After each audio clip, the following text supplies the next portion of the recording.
Hace 10 años, el mundo enfrentaba la gran crisis financiera. 2008 fue un año en que nos dimos cuenta que los mercados financieros se rompían, que había atrás de ello una enorme codicia y una realidad, la falta de normas, de reglas que pudieran frenar, ordenar a los mercados financieros. Han pasado 10 años. El balance sigue siendo agridulce. Por una parte, las economías globales, mundiales, del país sigue estancado en bajos crecimientos. Por otra parte, se están rompiendo paradigmas, sobre todo el paradigma de un comercio global. Pero la realidad es que en este proceso de bajo crecimiento sí hay una realidad. La riqueza se ha concentrado. Hay cada vez gente que tiene muchísimo, dimensiones de riqueza que son inconcebibles. No solo es la concentración del ingreso, es la riqueza de los activos. En un mundo, en un país en el cual no hay un crecimiento, y en este caso, en el caso mexicano, 53 millones de pobres conviven con muchos de los hombres más ricos del mundo. De eso hablaremos hoy en México Social.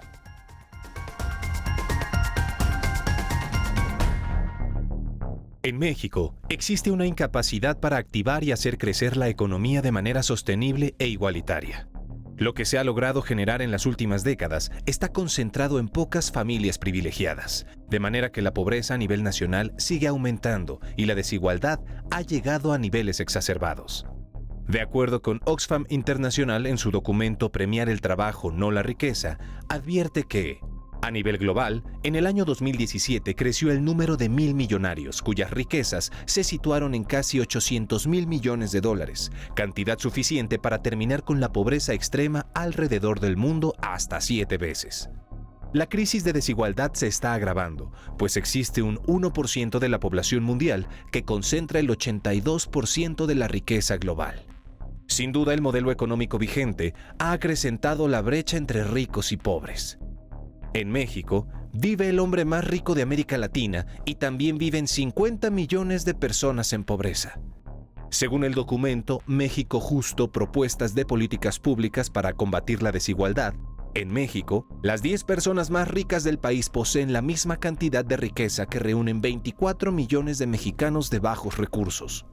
Por su parte, la Comisión Económica para América Latina y el Caribe, CEPAL, advierte que la distribución de la riqueza en México es todavía más desigual en los activos financieros, ya que el 80% de estos son propiedad del 10% de las personas más ricas del país. Por ejemplo, en 2015 existían en el país tan solo 211,000 contratos de mexicanos celebrados en casas de bolsa. Estos contratos sumaban una inversión total por 16 billones de pesos, pero tan solo el 11% de los contratos acumulaban el 80% de la inversión total de la Bolsa Mexicana de Valores. Adicionalmente, la CEPAL afirma que la disparidad entre el ritmo de aumento del Producto Interno Bruto y el de la riqueza ha provocado en nuestro país una mayor desigualdad. En efecto, México duplicó el monto de su riqueza entre 2004 y 2014, aumentando a una tasa promedio anual de 7.9% en términos reales, mientras que el Producto Interno Bruto tuvo un crecimiento promedio anual de 2.6%. Frente a este panorama, si algo debe asumir con seriedad el nuevo gobierno, es que la desigualdad conlleva grandes costos para el desarrollo y que la justicia, el bienestar y la dignidad humana son metas irrenunciables para cualquier nación democrática.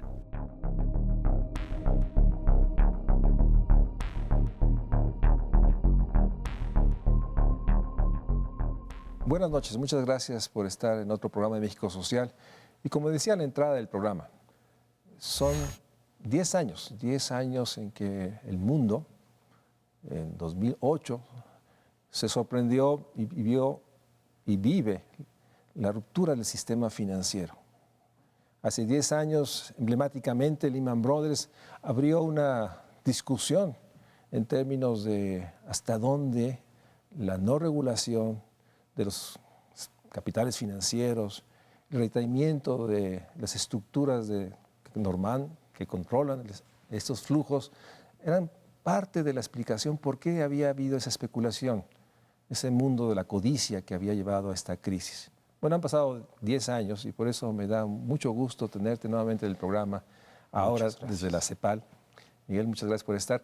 Porque me gustaría que tú que has estudiado una de las dimensiones, yo diría, menos visibles, la concentración de la riqueza, no solo el ingreso que también has estudiado, que nos hagas este recuento, porque hace 10 años, tú lo vas a recordar, muchos pensábamos que iba a ser el momento en que hubiera más regulación, más control, enfrentar esta idea de la autorregulación y que esto llevaría, digamos, a una mayor equidad.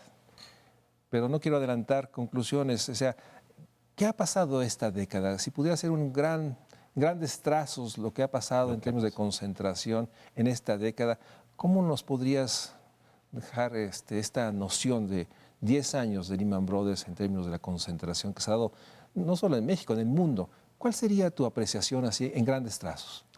Bueno, primero, muchas gracias por invitarme de nuevo, Mario Luis, a tu programa. Mira, el balance en estos 10 años ha sido que lamentablemente se ha dado una mayor concentración en materia de riqueza. No se ha aprendido sobre esta crisis, pero no se ha modificado, pienso yo, de manera de que pudiera empezar a revertirse la gran concentración en materia de riqueza. Quizá valdría la pena, salvo tu mejor opinión, también precisar con el público a qué nos referimos cuando hablamos de riqueza, porque en ocasiones se confunde con el concepto de ingreso. Y entenderíamos por riqueza el valor de activos físicos, vivienda. En el caso de los hogares es el activo físico más importante, pero también instalaciones empresariales, fábricas, puentes, carreteras, autos, automóviles. En el estudio veía ese dato. Así es. Más, entonces, es el activo físico más el activo financiero, que es en donde vemos que hay un crecimiento muy fuerte. O sea, la gente que tiene en bolsa dinero. Ahorros desde una cuentita en el banco hasta ahorros en casa de bolsa, a través de acciones o en sociedades de inversión o en una inversión un poco más pequeña a plazo fijo. Y esto no solo de los hogares, también de empresas. Algo, bueno, termino con la definición si gustas, porque es activos financieros y luego menos pasivos financieros, las deudas que tienen tanto hogares, empresas, el gobierno. Así es. Entonces, ¿qué ha sucedido? Hay un incremento en la riqueza, pero algo que preocupa y en lo personal yo le estoy dando seguimiento es que este crecimiento de la riqueza se da por encima del crecimiento del producto. Que es una de las sorpresas, porque bueno, el asombro, el azoro es de que ha sido una década de bajo crecimiento. O sea, así es. Las economías en general no han recuperado, digamos, y siguen, en nuestro caso, 2%, 2.3%, que sigue siendo realmente uno de los grandes temas del Así país. es. Entonces, bajo crecimiento de la economía, pero se acompaña con una concentración de la riqueza. O sea, así es.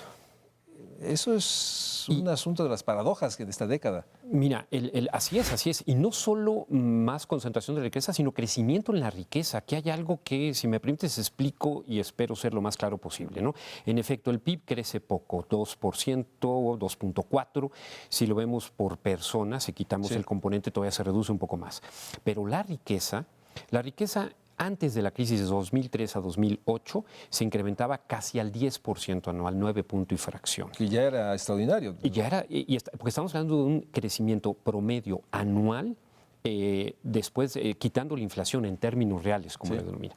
Claro, en el año posterior a la crisis sí redujo casi al 6%. Pero en un momento en donde la economía no crece, la riqueza está creciendo al 6%.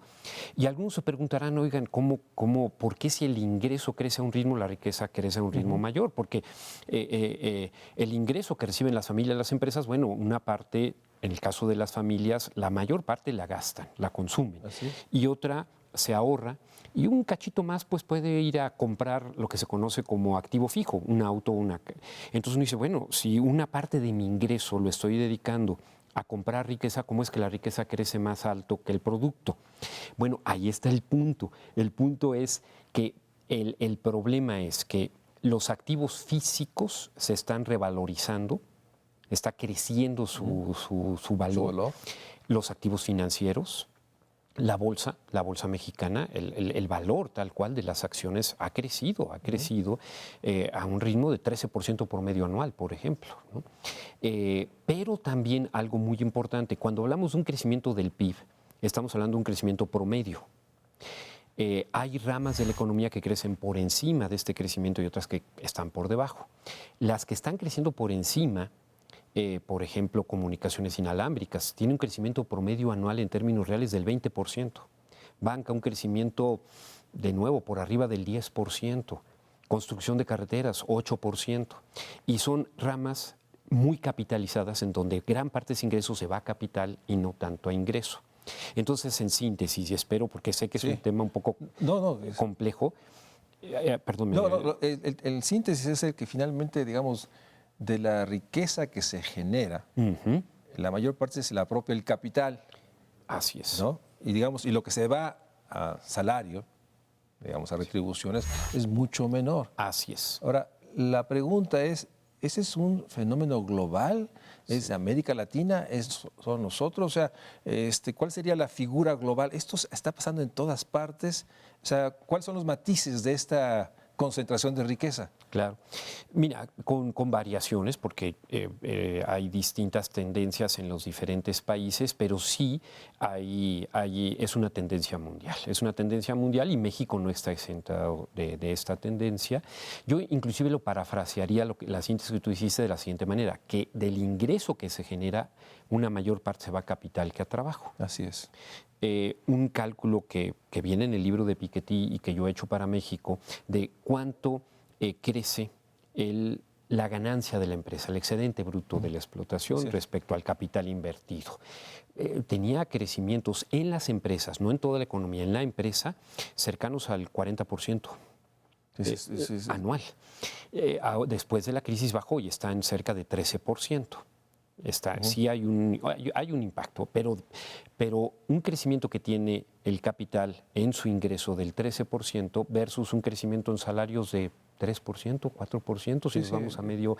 Entonces se destina, lo que crecemos poco, y de lo que crecemos una buena parte se va a capital, muy poco a salarios, y esto está concentrando muy fuerte el ingreso y la riqueza. El tema es que se ha hablado mucho de la concentración del ingreso.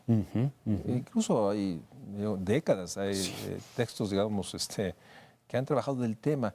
Y la riqueza no ha sido tan abordada. ¿Cuáles las razones, no sé si metodológicas, las razones de no observar la riqueza? Por eso fue tan importante el trabajo que hiciste para la CEPAL, que por primera vez tenemos una cifra de la concentración de riqueza. Pero me gustaría que nos lleves, ¿por qué la resistencia de tocar algo que, pues ahora que se dice, parece ser muy obvio? O sea, no es el ingreso, es la concentración de los activos financieros y no financieros que están en muy pocas manos, que ya hablaremos de las pocas manos. Pero, ¿cuál es la razón de este ocultamiento? Por lo menos hasta muy reciente empezamos a tener cifras de la riqueza.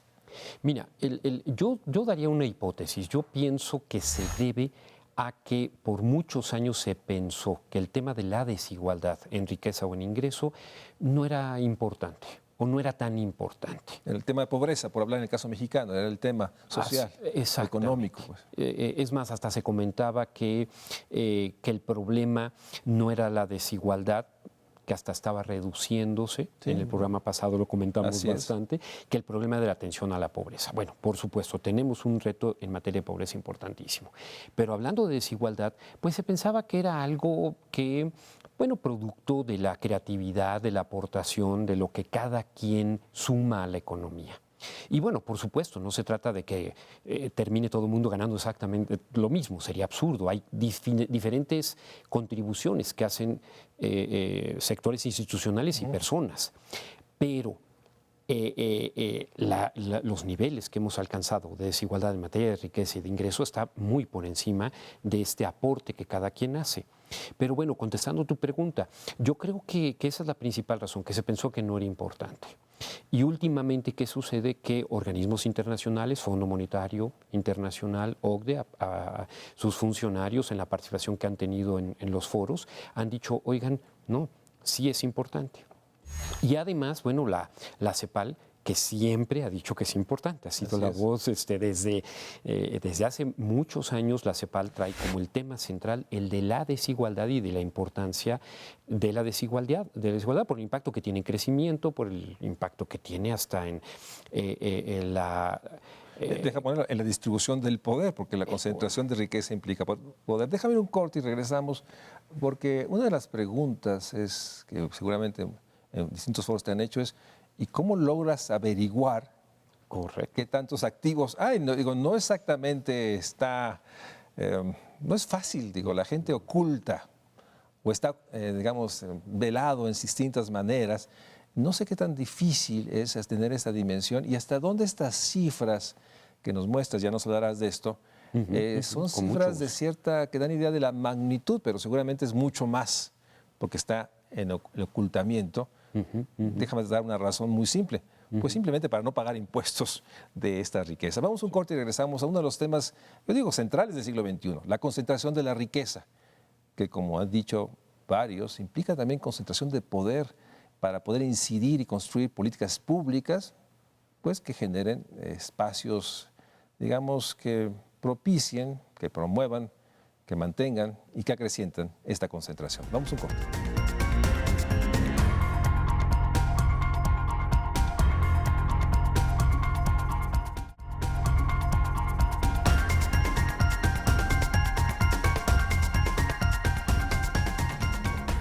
Estamos conversando con el doctor Miguel Castillo Negrete, ahora en la CEPAL, que ha hecho un trabajo muy importante en términos de tener dimensión de la concentración de la riqueza, que es un tema que comparto contigo. Hubo muchas generaciones que se asumía que hasta incluso cierto grado de desigualdad era deseable, era no solo tolerable, conveniente para la economía, porque generaba que ese ahorro generara la inversión y finalmente este crecimiento llevaría finalmente a este desarrollo. Y todavía creo que existe una gran permeabilidad, tolerancia a la concentración, pero ya hablaremos de esto. Correcto. Pero uno de los temas que más sorprende de tu estudio es cómo logra uno dimensionar la riqueza. Y yo parto de que mucho de la riqueza que se tiene está oculta. Déjame dar el caso más simple. A través de prestanombres, en paraísos fiscales. No exactamente es fácil. Y mi pregunta es si estas cifras que nos das, ya nos darás las cifras para el caso mexicano, son cifras que tú dirías dan cuenta de la magnitud completa o se acercan. ¿Qué tiene que ver con eso? ¿Cómo logra uno estudiar la riqueza? La riqueza. Mira, es un reto muy fuerte. Si estudiar la desigualdad en materia de ingreso lo implicó meterse a las cifras, en el caso de riqueza es un reto fuerte, pero bueno, mira, a ver, empezamos por lo siguiente. Por fortuna en México, desde hace algunos años, empezó en el 99 o en el 2000, el INEGI a dar un mayor detalle de las cuentas nacionales. Las cuentas nacionales son pues, la contabilidad del país. Así es. Y de ahí se deriva el principal indicador que utilizan los economistas, que es el PIB, el Producto Interno Bruto, el valor de todo lo que se produce en bienes y servicios. Bueno, empezaron en el 2000 a generar cuentas nacionales, pero a nivel de hoja de balance. ¿Qué es la hoja de balance? En la economía, después de que terminas tú de hacer un cálculo del PIB, puedes estimar este producto, qué ingreso implicó para los diferentes actores en la economía, y luego puedes también hacer un análisis de cómo se usó este ingreso. Y al final, qué parte de este ingreso se acumuló y se convirtió en capital. Así es. Entonces, bueno, hasta la parte de abajo, afortunadamente México ya tiene hojas de balance para sectores institucionales y hasta donde yo he podido encontrar, no, solo hay 8 países, incluyendo México, que tienen cuentas de balance por sector institucional. Por sector institucional entiendo detallado por empresa, financieras, bancos, gobierno y hogares. Bueno, e instituciones que sirven a los hogares, pero es un sector pequeñito, ¿no? Yo he detectado solo 8 países que tienen, a nivel de balance, decimos cómo inició cada sector en cuanto al valor de activos físicos y financieros y cómo terminó, después de que acumuló parte de su ingreso, lo ahorró o compró activo. Entonces, bueno, esta es una primera fuente. De hecho, el año pasado, INEGI publicó con una base distinta, cambió la base 2008-2013, quizá algunos la recordarán porque hasta hubo polémica en cuanto a los crecimientos que hubo de PIB. Bueno, este cálculo, este cambio de base a 2013 generó que en México, a finales del 2016, es el último dato, la riqueza de toda la economía son 114 billones, o sea, millones de millones. La riqueza. La riqueza. Cuando nuestro PIB es de 20, 18 billones, ¿no? O sea, alrededor de esta cifra. Y si te fijas entonces, la riqueza es casi 6 veces el PIB, cuando en el 2003 era 3.5 veces el PIB. Pero precisamente, producto de lo que habíamos comentado en el sector anterior, crece más la riqueza que el ingreso, esa relación se modifica, ¿no? Sí. Ahora, tú me haces la pregunta, estos 114 billones, bueno, ¿son activos físicos, son activos financieros? El nivel de exactitud me parece que es bastante bueno a nivel de cuentas nacionales. Sí, probablemente hay una parte que se puede ver en la balanza de pagos, otra estadística que tiene que ver más bien con lo que México tiene como comercio con los países en materia de bienes y servicios, pero también el intercambio en capitales. Y al final la balanza de pagos pues tiene que ser cero, porque si no hay deuda, ¿no? Pero hay un renglón que son errores y omisiones. Y generalmente a partir de este renglón de errores y omisiones es que hay estudios que infieren la cantidad probable que sale del país hacia paraísos fiscales. Bueno, lamentablemente esta cifra de errores y omisiones sí ha crecido en los últimos años. Ahorita no recuerdo exactamente el monto. Pero sí hay un monto importante, sí, digamos que pues es riqueza que sale del país. Y no he podido, te soy honesto, no he tenido el tiempo de entrar a ese análisis, hay un investigador de la London School of Economics, si no recuerdo mal, Gabriel Zuckman, que ha entrado en este punto del análisis entre los países que incluyen su análisis está México. Síntoma de que forma parte de esta realidad. Porque tenemos, déjame introducir, tenemos uno de los hombres más ricos del mundo, varios hombres más ricos del mundo, no solo el señor Slim, el señor Bayeres, para hablar de dos nombres que emblemáticamente representan riqueza, la REA, son tres nombres, que Oxfam los puso en un estudio reciente que hizo Gerardo Esquivel. Y me imagino que estas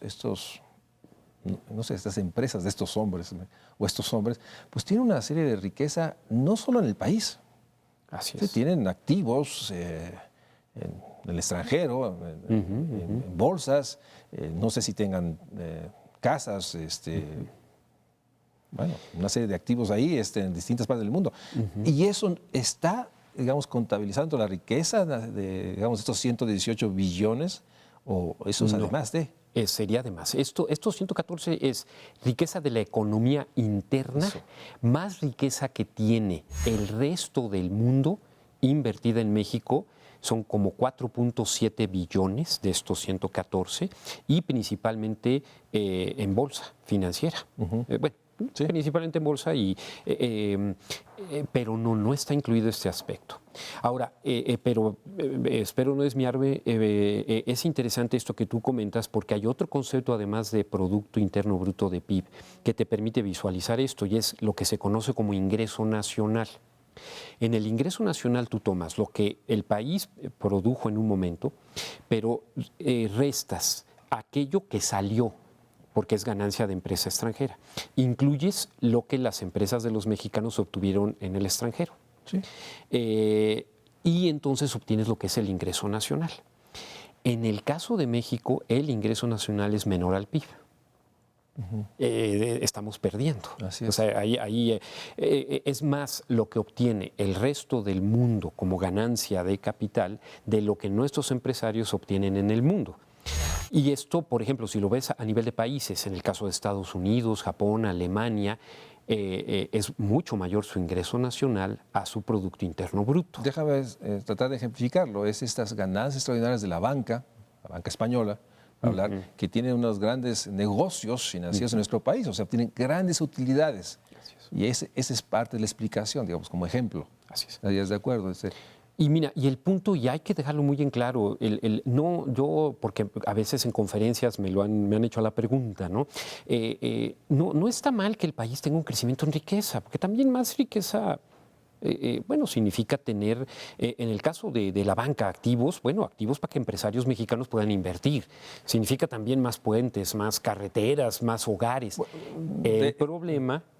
perdón. No, déjame dejar polemizar, porque sí, sí es cierto. O sea, como un país que crece tan poco genera tanta riqueza y se concentra en pocas manos. O sea, no es que esté mal la generación de riqueza, es el segundo argumento que tú ibas. El tema es de que si esa riqueza, digamos, se redistribuye de alguna manera, y ahí entra este elemento del Estado, o sea, la capacidad fiscal para redistribuir. Y esa pregunta tiene que ver, o esa reflexión tiene que ver con esa riqueza que se genera, hasta qué punto el Estado mexicano ha tenido los instrumentos para en términos de promedio global, ¿no? Recibir recursos para eso. O sea, yo no sé, y esa sería la reflexión, hasta dónde nuestro sistema de, digamos, de impuestos a la riqueza es similar a otros países, o lo que sabes que estoy presuponiendo, que en el caso mexicano tenemos una debilidad, digamos, de imponer impuestos a esa riqueza que permitiera redistribuirlo. Entonces es un poco la pregunta si esta concentración de riqueza mexicana también revela el sistema impositivo que existe comparado a otros países similares. O sea, lo quisiera saber, que nos dieras esta dimensión. Claro. Bueno, aquí hay dos puntos. Uno es si lo hacemos antes de o después de, y me explico. Generalmente se habla de lo fiscal, y lo fiscal tiene que ver con ya generaste un producto y distribuiste ese ingreso, a ver cómo, y una riqueza, a ver cómo puedes ahora redistribuirlo a través de la parte fiscal. Yo estoy de acuerdo con ello, tenemos que hacerlo, pero también deberíamos de hacerlo antes. ¿Cómo cambiamos la forma de producir? ¿Qué cambios estructurales hacemos en la economía que permita que de origen se dé una mejor distribución en materia de riqueza? Y hablando de inversión extranjera, bueno, la inversión extranjera es muy importante, no hay un país que pueda prescindir de ella, pero ¿cómo hacemos para que esta inversión extranjera termine siendo genere un mayor beneficio para la economía? Antes de. Y bueno, y la respuesta la tienes ahí, o sea, tiene que ver con el tema del salario. Tiene que ver con el tema del salario, tiene que ver con el tema de regulación también. A mí me parece que por ahí se puede avanzar, pero tiene que ver definitivamente con el tema del salario. ¿Estarías de acuerdo en la hipótesis de que parte de esta riqueza que tiene estos montos antes de ser, digamos, sujeto a impuestos, tiene que ver nuevamente a que la distribución de esa riqueza entre capital y trabajo sea más, así es, digamos, asimétrica en términos de los promedios globales? Déjame hacer la pregunta, lo tienes en el estudio. O sea, en otros países esta distribución no tiene esas dimensiones. Después de 2008 lo que se ve es que sí hubo, digamos, una convergencia entre lo que decía el capital y el trabajo. Pero en el caso mexicano, corrígeme, parece que se abre. Mira, el caso si se abre así, mi pregunta es, ¿cuáles son las hipótesis de esta relación trabajo-capital? Mira, contesto primero la primera parte. En efecto, en el caso de Europa, de Estados Unidos, les preocupa porque hay una... bueno, para empezar, primero, la proporción que se lleva el trabajo está por arriba de la proporción que se lleva el capital. Antes del 2008 ya estaba así. Y la tendencia es, después de la crisis, hacia una confluencia. Entonces les preocupa porque disminuye trabajo y se incrementa capital. Bueno, en el caso de México está al revés. Y además ampliándose lo que es capital y lo que es trabajo. Y bueno, mira, mientras yo creo que en parte esto es consecuencia de el mostrar a México como un país competitivo para la inversión extranjera. Y creo que tenemos que regresar al concepto de competitividad y ver cómo esta competitividad la traducimos en un mayor bienestar para la población. Fíjate, un corte, regresamos al concepto, porque atrás del concepto competitividad está una manera de pensar la economía, y abre toda una discusión que sin duda es una discusión ideológica y creo que hay que afrontarla como tal. O sea, los que hacemos economía política, conociendo economía clásica, la economía finalmente que ha sido prevalente bajo su fase neoliberal, pues entendemos que poner en el centro la competitividad Así es. ha sido parte de una manera de explicar algo que desde otro punto de vista es inexplicable. Un país con este nivel de pobreza, con esta concentración, y un tema que nos gustaría que Muy bien, nos con refirieras, gusto. el tema de cuántas manos tiene esa riqueza. Vamos a un corte y regresamos.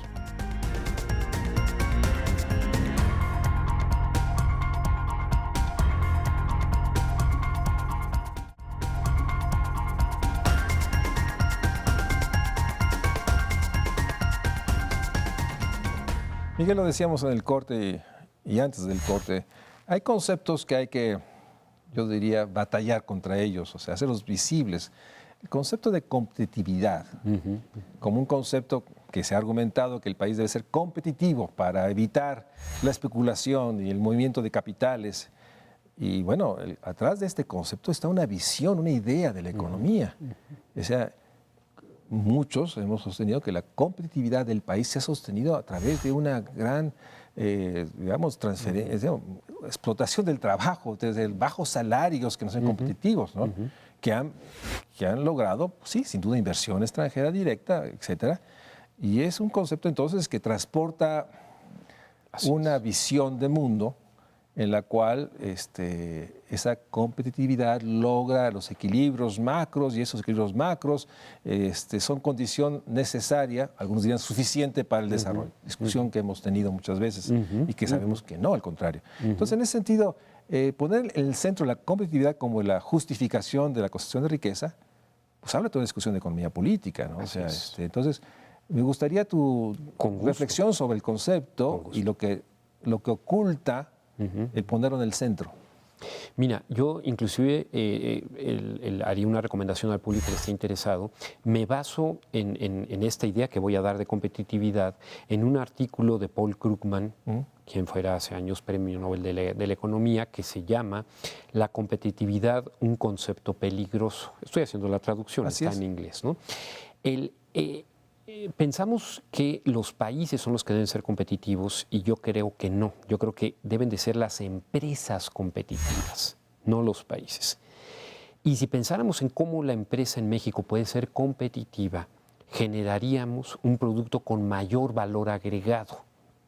Si competimos con esta idea de que los que compiten son los países, Sí. ¿cómo compites como país? Pues tratando de tener un salario bajo, fiscalmente menos cargas, un tratado de libre comercio que puede... Y está bien, pero sí... Digo, no está bien, pero bueno, así ha sido. Digo. Así ha sido, Sí. más de acuerdo, ¿no? Yo digo, está bien en el sentido, bueno, es como se ha planteado, Pero si se cambiara el concepto, repito, si en un momento dado se dijera, no, ¿qué tenemos que hacer para que la empresa fuera competitiva? Bueno, cuando un empresario quiere ser competitivo, lo que necesita es innovar, es generar un producto con mayor tecnología, y entonces necesitas una mano de obra no barata, una mano de obra capacitada, una mano de obra que te permita agregar esa complejidad. Hay un índice de complejidad que en la Universidad de Harvard calculan, ¿no?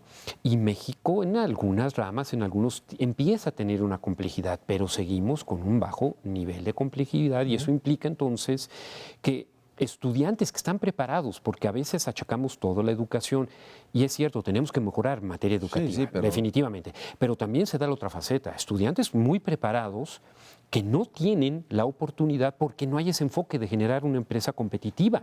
Porque no tienen tampoco la retribución que deberían tener, Exactamente. dado su capital humano, para usar nuevamente un concepto que transporta esta idea de la neutralidad y de de que no transportan visiones de poder. Entonces, hay un abuso de los mercados laborales que pagan muy poco a personas que tienen la misma capital humano que otros y que generan entonces estas ganancias extraordinarias en ese país. O sea, el ejemplo de que el trabajador de la misma máquina, el mismo puesto en la línea, en caso mexicano gana mucho menos que el trabajador que puede estar, o sea, digamos, a 500 kilómetros, y ya gana diferente. Mira, tengo un ejemplo que me ha permitido cuestionar insisto, no estoy en contra de ello, pero ir más allá de la idea de que se necesita mejorar la productividad para que haya mejores salarios. Otro concepto. Y es cierto, en ciertas ramas, en ciertas industrias, una mejora en la productividad, lo ves en la estadística, te implica. Pero tengo un ejemplo en donde una mayor productividad no está impactando, y entonces tenemos que ver qué debemos de hacer, y es jornaleros agrícolas. Un jornalero agrícola que está en una empresa agroindustria en México, que es igual o más productiva que una agroindustria del lado de Estados Unidos, con casi el mismo producto, y el salario es muy diferente. Es muy diferente. Entonces, el reto es cómo hacemos para que la productividad, que tenemos que ser más productivos definitivamente y tenemos que mejorar la productividad del resto de la economía, pero que se traduzca en salario, porque la productividad también tiene un input y un output. Puedes tú incrementarlo reduciendo o incrementando el output. No sé si estoy diciendo claro, ¿no? Así es. Y en ese sentido, déjame reiterar la pregunta. ¿De dónde surge tanta riqueza? ¿Y por qué se concentra en tan pocas manos? Mira, déjame, regreso un poquito a los datos y espero a través de ello contestar. Si regresamos a los 114 billones y lo ponemos en términos de cada poblador en México, te da cerca de 900,000 pesos. O sea, uno dice, oye, no es una cantidad.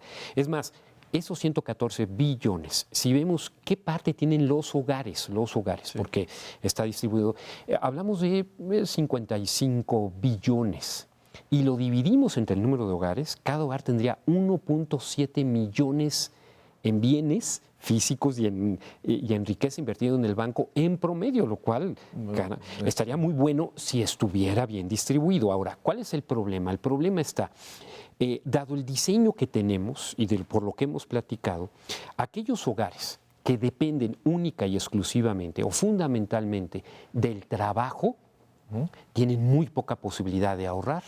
Por los bajos ingresos que recibe el trabajo. Así es.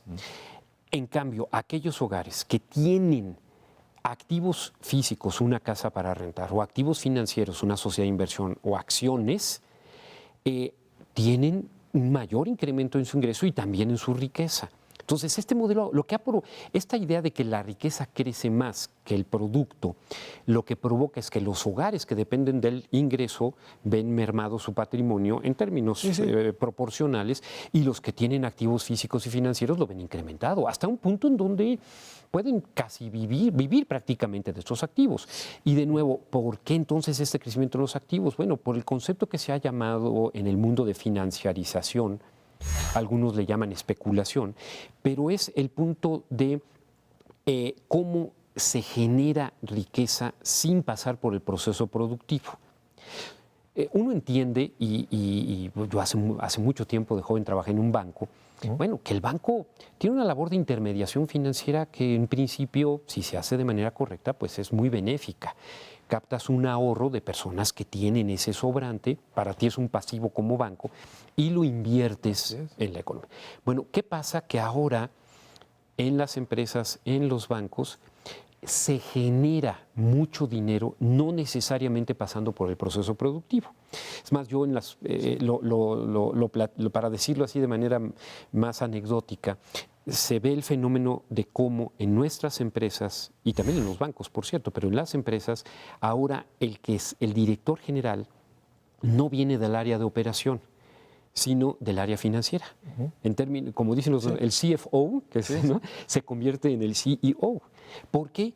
Porque una empresa, con el manejo de efectivo que tiene por el proceso productivo, con un buen financiero en su tesorería, invirtiendo, sobre todo con la globalización, que especulando, obtiene igual o más dinero que el mismo. No puede dejar de tener el proceso productivo porque le genera el flujo de efectivo. Mira, una estadística que a mí me preocupa, ¿no? Porque y estoy en su estudio, si tú tomas la deuda del gobierno, de las empresas paraestatales, de las empresas no financieras, porque en el banco, ahora comento, es un poco distinto. En el banco un activo es un pasivo, ¿no? O sea, cambia, ¿no? Pero entonces, repito, gobierno, empresa paraestatal, hogares y empresas, la deuda respecto al PIB en los últimos 10 años se ha incrementado. Ya la estimación, de acuerdo que yo tengo de acuerdo a cuentas nacionales, ya llega casi al 150% del PIB, cuando estaba por el 80%. Y lo comparo con otro dato.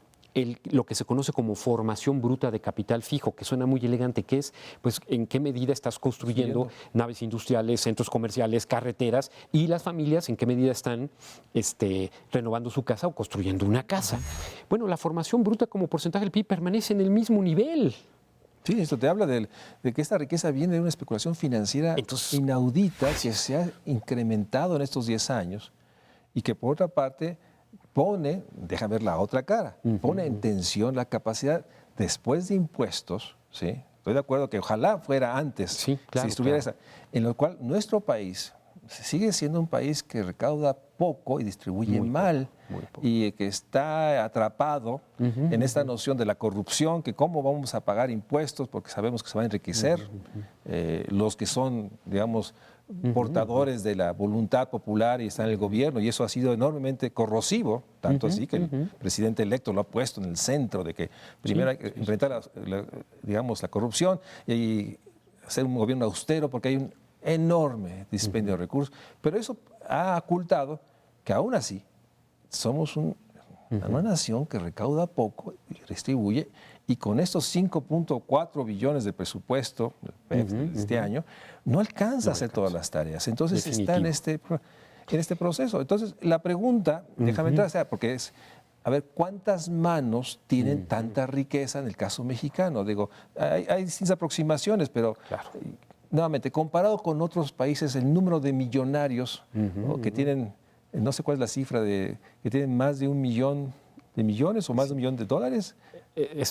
Son billionaires que para nosotros son 1.000 millones de dólares, de acuerdo a Forbes. Mira, déjame primero comentar lo siguiente, regresar a las fuentes de información, para conocer cómo se distribuye, no tanto el monto, porque el monto es cuentas nacionales. Ahora, tenemos que saber cómo se ha distribuido esto. A mí me interesa ir a fuentes que sean lo más confiable posible, porque Forbes, en fin, Forbes confunde individuo, familia, a momentos... Déjame interrumpirte porque me están diciendo de cabina que tenemos que hacer un corte y no quisiera cortar el argumento y regresemos a esta parte final mucho gusto, que me gustaría adelantar. Gusto. Bueno, ante esta realidad, ¿qué preguntas debe hacerse los países, para tu carácter de ahora de CEPAL, los países, a fin de generar crecimiento y generar, digamos, un crecimiento que se distribuya? Así es. En este tema, creo que a 10 años es el momento también de plantear la hora de la equidad, diría CEPAL. Por supuesto. Vamos a un corte y regresamos.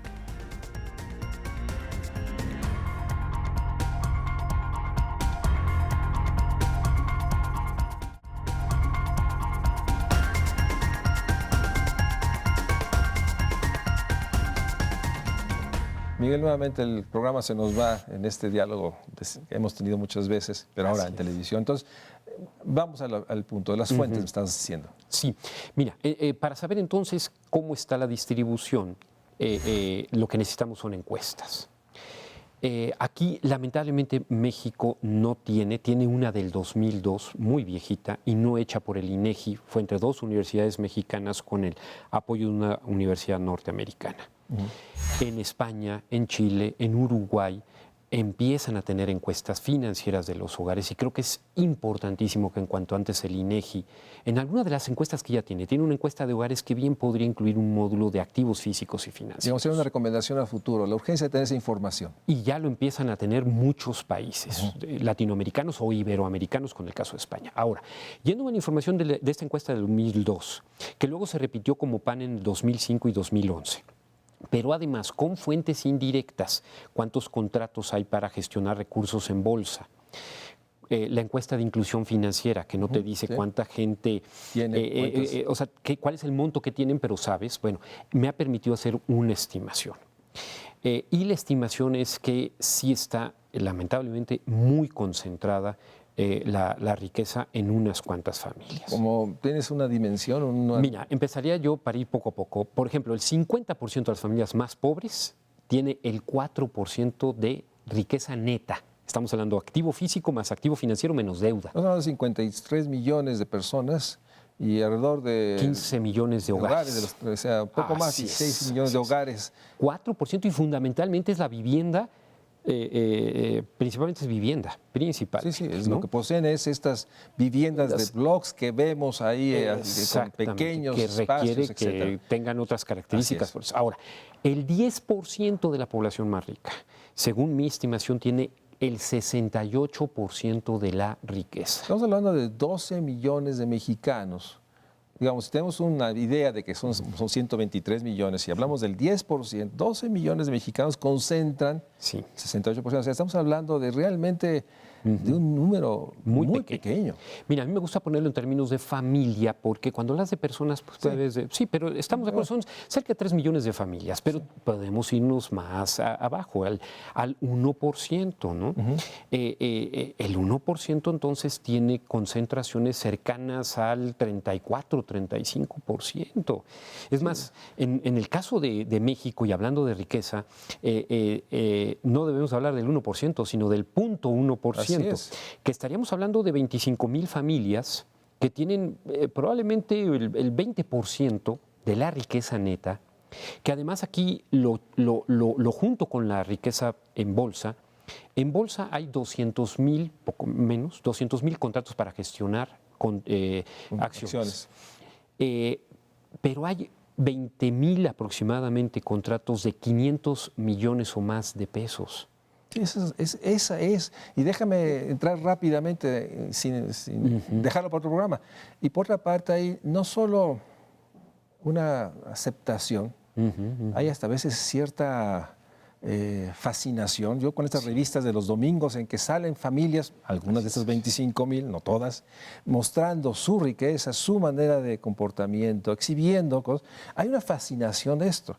En ese sentido, déjame entrar a esta parte final. Entonces, en términos de, digamos, de tratar de promover el crecimiento con una mayor distribución, sabiendo que hay tanta riqueza, pero que esta riqueza está ahí atrapada, ¿cuáles serían algunas de las preguntas, reflexiones que debía hacerse, más allá de lo que podemos decir, de que hay que hacer una profunda reforma hacendaria que permita fortalecer las finanzas, pero eso implica transparentar el gasto? Eso lo hemos dicho muchas veces. Pero ¿qué otras cosas debería estarse pensando? Por supuesto. Rumbo a una nueva administración. Mira, yo creo que es una reflexión de la que creo que debemos de hacer, es un tema de justicia.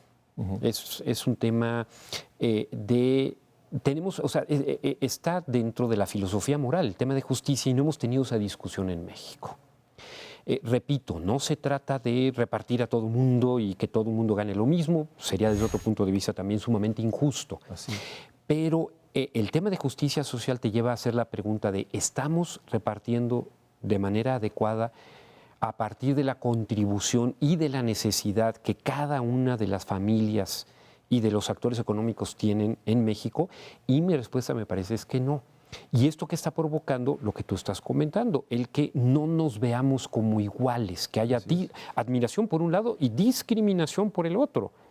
Una fractura social. Exacto, que tenemos que hay procesos de exclusión y hay procesos de inclusión muy desigual. Así es. Sarabia, un investigador, lo ha señalado muy frontalmente, y que por otra parte pone en tensión que un país muy polarizado, ¿sí? En el cual las cifras del estudio muestran que esta riqueza, porque muchas veces, sí, estoy de acuerdo, puede ser de la capacidad empresarial, pero también tiene que ver con la debilidad institucional para aplicar la norma, o lo que se ha señalado muchas veces, concesiones o apropiaciones del capital, de la riqueza, del poder político democrático en beneficio de esto. Porque el CEPAL lo ha dicho, o sea, concentración de riqueza es concentración de poder.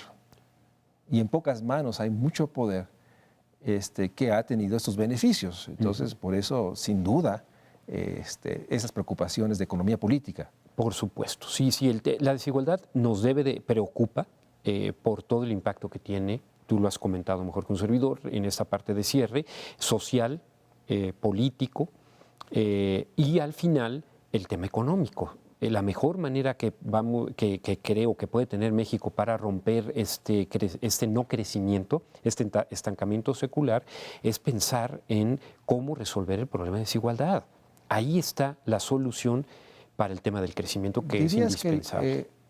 ¿Cómo resolver el problema de una sobredimensionada concentración de la riqueza? Sí. ¿Cómo resolver el problema de la excesiva concentración que tenemos de riqueza y de ingreso, y que aquella desigualdad que se dé sea por cuestión de ciclo de vida? O sea, siempre va a haber una desigualdad porque una familia de reciente creación pues apenas empieza a acumular, compra un auto, una casa. Una familia cuyo jefe de familia, el hombre o la mujer, ya tiene 50 años, ha acumulado. Y una parte de desigualdad se explica por este ciclo de vida, pero el problema es que en el caso de México esa parte es muy pequeñita. La mayoría se explica por la desigualdad al interior de cada etapa en el ciclo de vida. No sé si me explico. Al final llegan a los 50 años de edad familias que no lograron acumular ningún patrimonio. No hemos hablado del tema de pensiones, pero también tiene que ver con riqueza, y entonces van a enfrentar un momento delicado en su vejez. Y hay un pequeño grupito que sí lo logró. Bueno, ¿cómo hacemos para que todo mundo, dependiendo de la capacidad de la contribución, dentro de su ciclo de vida, logre acumular la suficiente riqueza que le permita pues un nivel de bienestar adecuado? En ese sentido, déjame concluir el programa en términos del enorme desafío que implica para una nueva administración del gobierno federal, que tiene que enfrentar el tema de la excesiva concentración de la riqueza. Pero esto implica construir el pacto político, el pacto social que permita una manera de, antes de los impuestos, haya mayor distribución. Seguramente estamos hablando de salarios, de ingresos a las personas que trabajan, y después un Estado, un gobierno que acredite transparencia, eficiencia, eficacia, legitimidad, para que no sea discrecional y permita que la población esté dispuesta a pagar impuestos porque sabe que hay una redistribución de beneficio por mejores servicios públicos. Es el dilema que está enfrentando no solo México, diría que el mundo.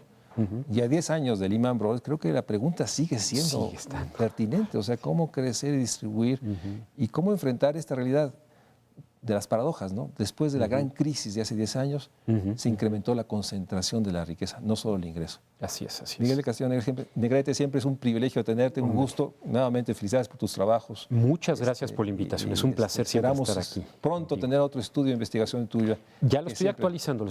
Vamos a incluir datos ahora de América Latina, de Centroamérica. Y decirles que este estudio está en la página de CEPAL, ahí lo pueden consultar. Sin duda es muy revelador de la enorme necesidad de discutir estos temas y asumir que no solo es un tema de mayor eficiencia, eficacia, transparencia, honestidad.